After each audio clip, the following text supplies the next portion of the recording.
जय गुरु जी। संगत जी, शुक्राना गुरु जी चैनल को शेयर करें और सब्सक्राइब करें। संगत जी, आज हम गुरु जी की आज्ञा से लीना जैन आंटी जी के श्रीमुख से श्री शिव महापुराण श्रृंखला के भाग 103 में रुद्र संहिता के पंचम युद्ध खंड में 29वें और 30वें अध्याय का श्रवण करेंगे। चलिए प्रारंभ करते हैं। जय गुरु जी। जय गुरु जी। संगत जी, गुरु जी महाराज की असीम कृपा और आशीर्वाद से आज हम श्री शिव महापुराण की रुद्र संहिता के पंचम युद्ध खंड के 29वें और 30वें अध्याय की वांछना करने जा रहे हैं। ओम नमः शिवाय, शिवजी सदा सहाय। ओम नमः शिवाय, गुरुजी सदा सहाय। शंखचूड़ का असुर राज्य पर अभिषेक और उसके द्वारा देवों का अधिकार छीना जाना, देवों का ब्रह्मा जी की शरण में जाना, ब्रह्मा का उन्हें साथ लेकर विष्णु के पास जाना, विष्णु द्वारा शंखचूड़ के जन्म का रहस्योद्घाटन और फिर सबका शिव के पास जाना और शिव सभा में उनकी झांकी करना तथा अपना अभिप्राय प्रकट करना। सनत कुमार जी कहते हैं, महर्षि, जब शंखचूड़ ने तप करके वर प्राप्त कर लिया और वे विवाहित होकर अपने घर लौट आया, तब दानवों और दैत्यों को बड़ी प्रसन्नता हुई। वे सभी असुर तुरंत ही अपने लोक से निकलकर अपने गुरु शुक्राचार्य को साथ ले दल बनाकर उसके निकट आए और विनय पूर्वक उसे प्रणाम करके अनेकों प्रकार से आदर प्रदर्शित करते हुए उसका स्तवन करने लगे।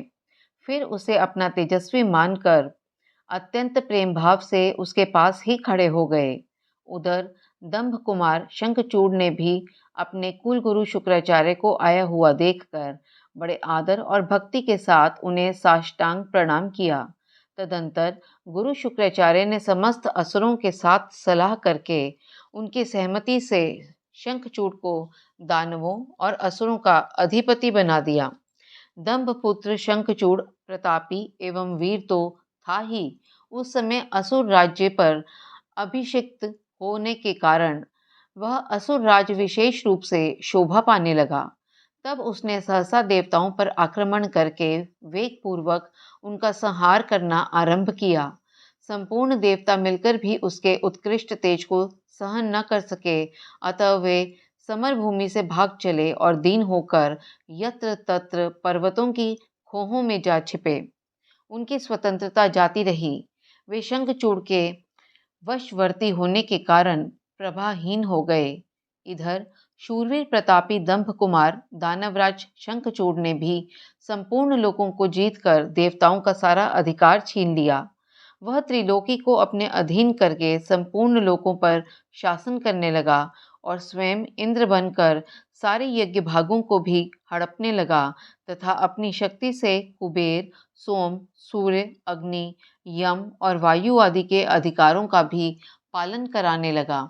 उस समय महान बल पराक्रम से संपन्न महावीर शंखचूड़ समस्त देवताओं, असुरों, दानवों, राक्षसों, गंधर्वों, नागों, किन्नरों, मनुष्यों तथा त्रिलोकी के अन्यान्य प्राणियों का एकछत्र सम्राट था। इस प्रकार महान राजराजेश्वर शंखचूड़ बहुत वर्षों तक संपूर्ण भुवनों के राज्य का उपभोग करता रहा। उसके राज्य में न अकाल पड़ता था, न महामारी और न अशुभ ग्रहों का ही प्रकोप होता था। आधी व्याधियां भी अपना प्रभाव नहीं डाल पाती थीं। यूं सारी प्रजा सदा सुखी रहती थी। पृथ्वी बिना जोते ही अनेक प्रकार के धान्य उत्पन्न करती थी। नाना प्रकार की औषधियां उत्तम उत्तम फलों और रसों से युक्त थीं। उत्तम उत्तम मणियों की खदानें थीं। समुद्र अपने तटों पर निरंतर ढेर के ढेर रत्न बिखेरते रहते थे। वृक्षों में सदा पुष्प फल लगे रहते थे। सरिताओं में सुस्वादु नीर बहता रहता था। देवताओं के अतिरिक्त सभी जीव सुखी थे। उनमें किसी प्रकार का विकार नहीं उत्पन्न होता था। चारों वर्णों और आश्रमों के सभी लोग अपने अपने धर्म में स्थित रहते थे। इस प्रकार जब वह त्रिलोकी का शासन कर रहा था, उस समय कोई भी दुखी नहीं था।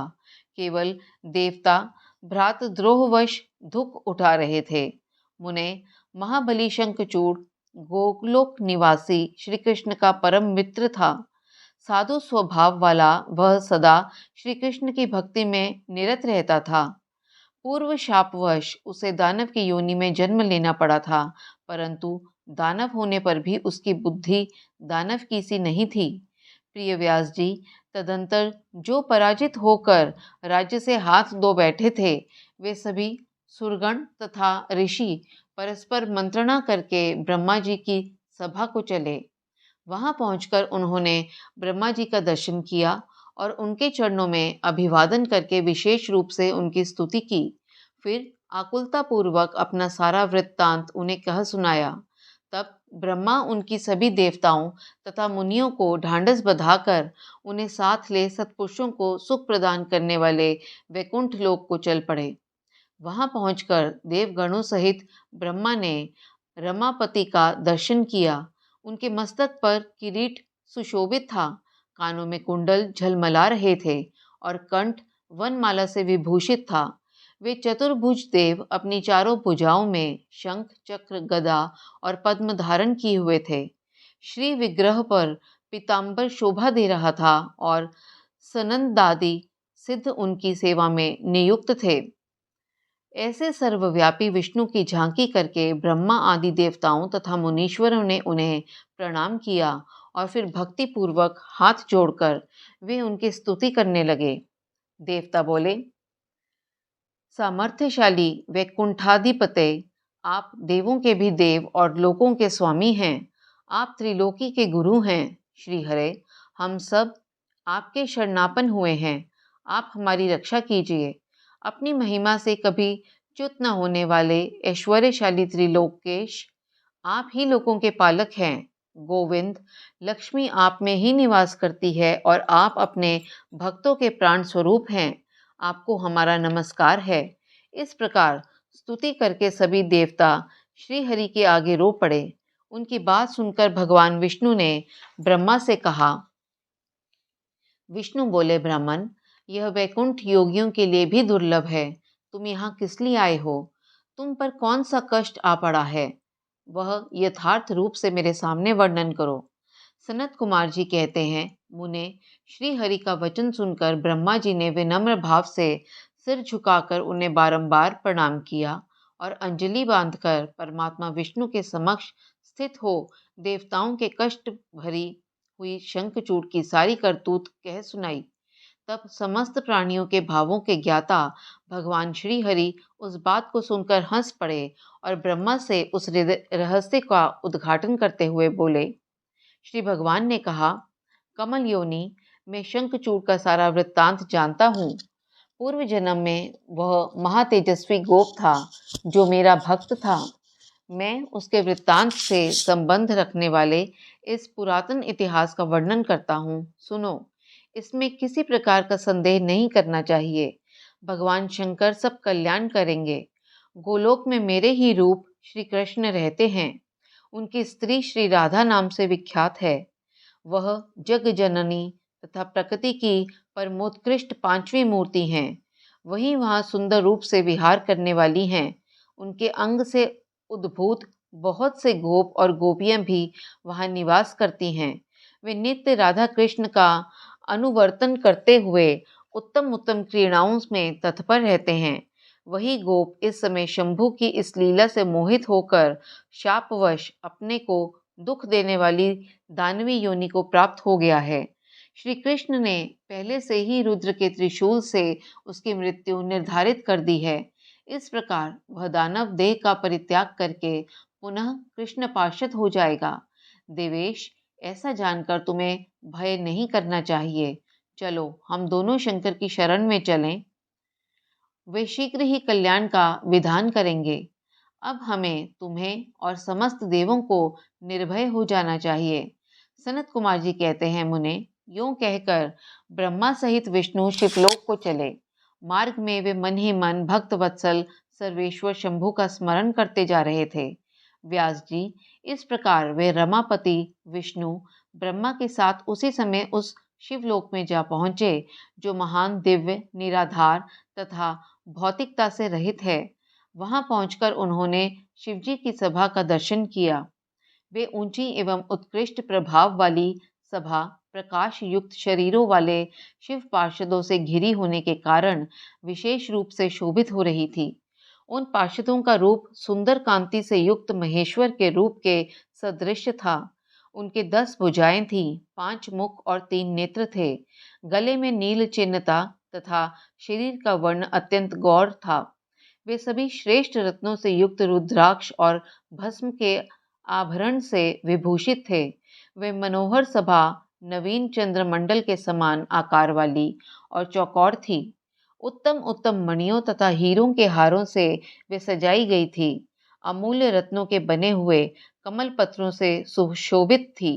उसमें मणियों की जालियों से युक्त गवाक्ष बने थे, जिससे वे चित्र विचित्र दिख रही थी।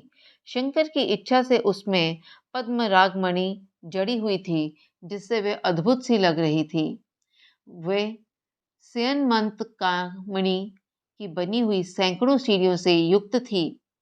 उसमें चारों ओर इंद्र नीलमणि के खंभे लगे थे, जिन पर स्वर्ण सूत्र से ग्रथित चंदन के सुंदर पल्लव लटक रहे थे, जिससे वे मन को मोह लेती थी।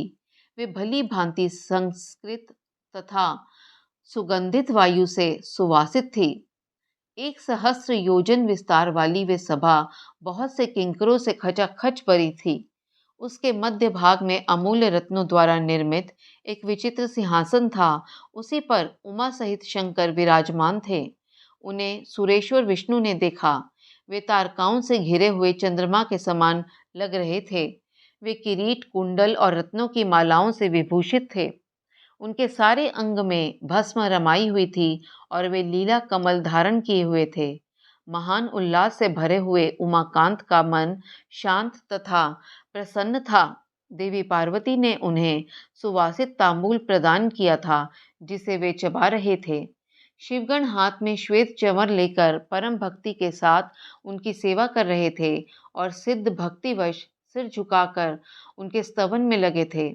वे गुणातीत, परेशान, त्रिदेवों के जनक, सर्वव्यापी, निर्विकल्प, निराकार, स्वेच्छानुसार साकार, कल्याण स्वरूप, माया रहित, अजन्मा, आद्य, माया के अधीश्वर, प्रकृति और पुरुष से भी परात्पर, सर्व समर्थ, परिपूर्णतम और समता युक्त हैं। ऐसे विशिष्ट गुणों से युक्त शिव को देखकर ब्रह्मा और विष्णु ने हाथ जोड़कर उन्हें प्रणाम किया और फिर वे स्तुति करने लगे।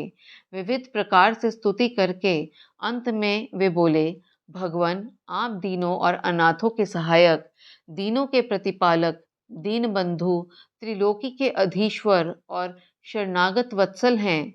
गौरीश, हमारा उद्धार कीजिए। परमेश्वर, हम पर कृपा कीजिए। नाथ, हम आपके ही अधीन हैं, अब आपकी जैसी इच्छा हो वैसा करें। संगत जी, इसके साथ ही श्री शिव महापुराण की रुद्र संहिता के पंचम युद्ध खंड का 29वां और 30वां अध्याय संपन्न हुआ। वाचना में हुई त्रुटियों के लिए मैं गुरु जी महाराज और आप सभी संगत जी से क्षमा प्रार्थी हूँ। जय गुरु जी। शुक्राना गुरु जी।